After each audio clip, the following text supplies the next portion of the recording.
Vamos a estudiar un poco de técnicas de conteo. Estas nos van a ayudar a, como dice el nombre, contar, por ejemplo, el arreglo de diferentes moléculas dentro de una célula, que eso nos servirá muchísimo a la hora de calcular algunas probabilidades de eventos que ocurren en la célula. Pero para eso primero necesitamos conocer la notación factorial. Probablemente ya has visto qué son los factoriales, pero si no, aquí hay un pequeño recordatorio. N factorial, que se expresa como n signo de admiración, está definido como n por n-1 por n-2 y así continuamos hasta llegar al 1. Es decir, si yo tengo 3 factorial, lo que haría sería multiplicar 3 por 2 por 1 y eso sería igual a 6.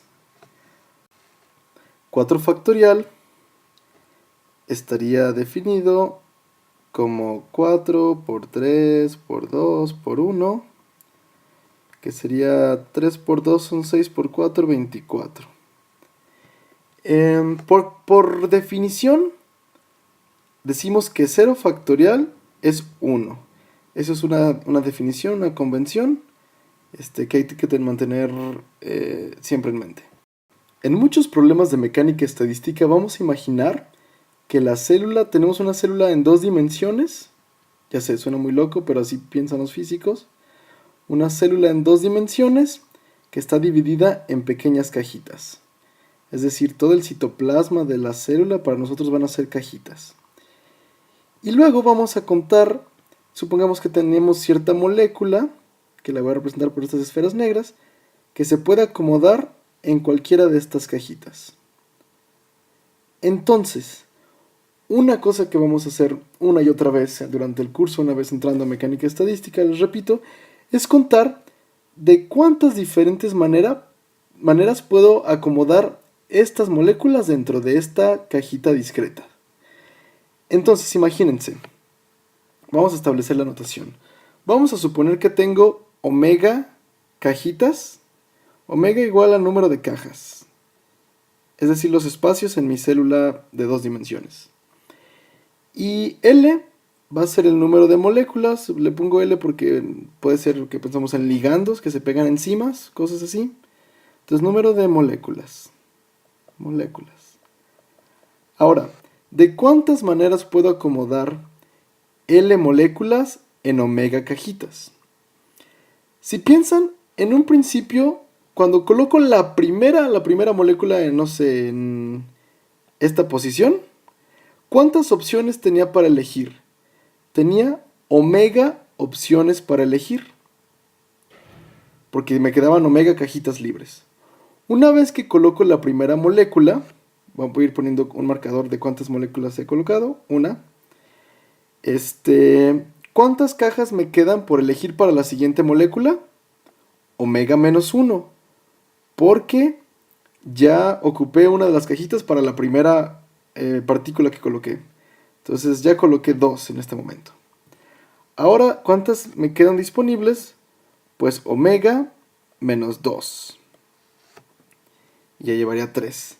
Este conteo tiene que continuar hasta que yo complete mis L moléculas. Entonces, en realidad, esta multiplicación llegaría hasta omega menos L menos 1. Si se fijan, no llegó hasta omega menos L exactamente, porque el conteo, digamos que empezó en 0. Aquí no había ningún término restándose, entonces es 0, 1, y todos estos términos en realidad son L términos. Ahora, yo puedo resumir esta fórmula de una manera más sencilla al expresarla como omega factorial entre omega menos L factorial. Y esto lo voy a poner, no sé, n, el número de arreglos. Si se fijan, esto es cierto porque omega factorial ya dijimos que es omega por omega menos 1. Y así continúa hasta llegar, por ejemplo, a omega menos L menos 1. luego omega menos L, y así continúa hasta el 1. Y esto está dividido por omega menos L factorial, entonces en realidad empieza como por omega menos L por omega menos L más 1, y así continúa hasta el 1. Entonces, si se dan cuenta, este término se va a ir con este término, y bueno, el resto de los términos hasta llegar al 1 se van a cancelar también. Entonces me quedó la misma fórmula que había deducido de contar los arreglos. Entonces, este es el número de arreglos posibles que puedo tener de acomodar L partículas en omega cajitas. Pero ahora, la fórmula a la que llegamos en realidad estaba considerando como si tuviéramos, no sé, estas 4 partículas, vamos a tomar el número 4 como ejemplo, las tomamos como si fueran distinguibles, es decir, que yo le podría poner la partícula 1, la partícula 2, la partícula 3 y la partícula 4. Pero si son, por ejemplo, no sé, enzimas en una célula o moléculas o cualquier otra cosa que no sea distinguible, por ejemplo, si la partícula 1 se colocara en esta cajita y la partícula 2 se colocara, no sé, en esta, yo no podría distinguir el estado de tenerlo al revés, que la partícula 1 se colocara en realidad en esta y la 2 en esta. Entonces en realidad sobrecontamos el número de arreglos posibles si consideramos que no podemos distinguir entre las moléculas, es decir, que todas las moléculas son exactamente idénticas. Para compensar por ese sobreconteo, sería el número de arreglos,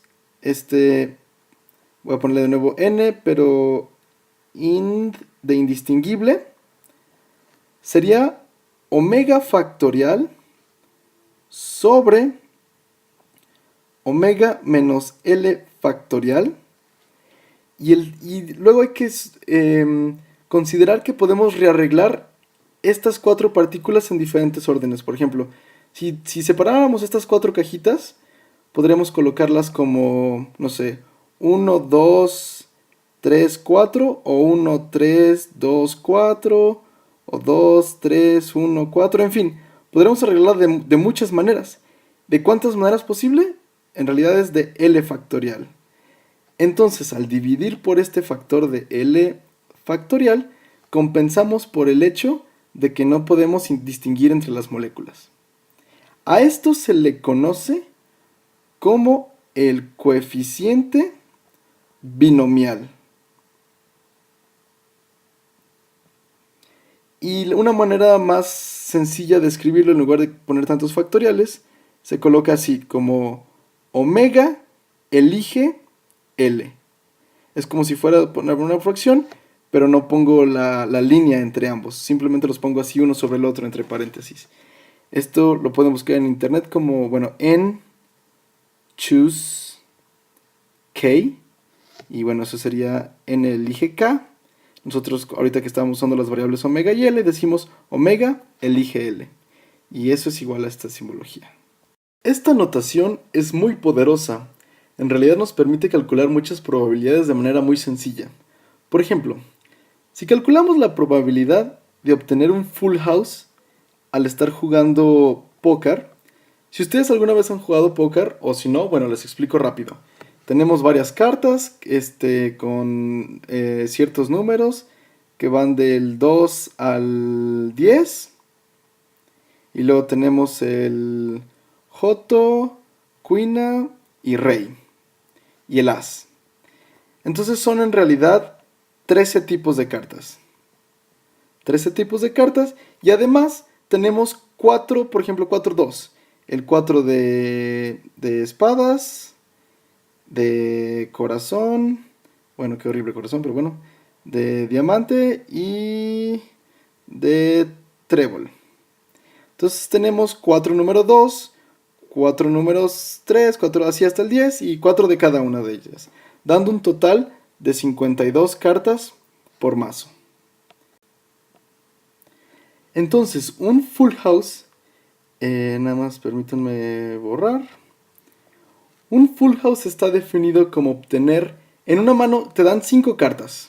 Obtienes 5 cartas aleatorias. Y si tienes una tercia y un par, eso se le llama full house. Por ejemplo, podría tener 3 cartas con el número 2 y 2 cartas con el rey. O 3 as y 2, no sé, 9. Cualquiera de esas combinaciones posibles sería un full house. La probabilidad de que un full house ocurra la podemos calcular relativamente fácil utilizando el coeficiente binomial. ¿Cómo lo vamos a hacer? Primero, ¿cuáles son todas las posibles cartas, manos de 5 cartas que podemos obtener? Es decir, ¿de cuántas maneras diferentes puedo tomar 5 cartas de un mazo de 52? Eso está dado por 52, elige 5. Como vimos ahorita el coeficiente binomial. Ahora, ¿de cuántos diferentes tipos de full house existen en el póker? Bueno, primero elegimos la primera carta. Sacamos la primera carta y no sé, nos sale un 2 o un J o no sé qué. Tenemos 13 posibilidades en realidad. Entonces este 13 representa que sea un 2 o que sea un 3 o que sea así hasta el as. Las 13 cartas diferentes que existen. Ahora, necesito tener 3 de la misma. Y existen 4 del mismo tipo. Entonces existen 4, 2, 4, 3. Yo solo quiero obtener 3. ¿De cuántas maneras diferentes puedo tomar 3 cartas iguales teniendo 4 iguales? Entonces son 4, elige 3. Es decir, puedo tener el 2 de espadas, el 2 de diamantes y el 2 de corazón. O 2 de espadas, 2 de diamantes y 2 de trébol. O así, cualquiera de esas combinaciones de 3 cartas. Después, ya tengo que elegir el tipo de carta que van a formar mi par. Porque acuérdense que necesito un par y una tercia. Ya completé aquí mi tercia. Ahora necesito un par. Ya no tengo 13 opciones para formar un par. Porque una de esas opciones ya está formando la tercia. Entonces solo me quedan 12 opciones de cartas diferentes. Y de nuevo tengo que obtener la combinación de 2 cartas del mismo tipo. Entonces, de las 4 posibles que existen, yo elijo 2. Y esto es la probabilidad de obtener un full house cuando se juega al póker con una carta de 5 con una mano de 5 cartas, perdón. Eso es para ejemplificar el concepto de coeficiente binomial.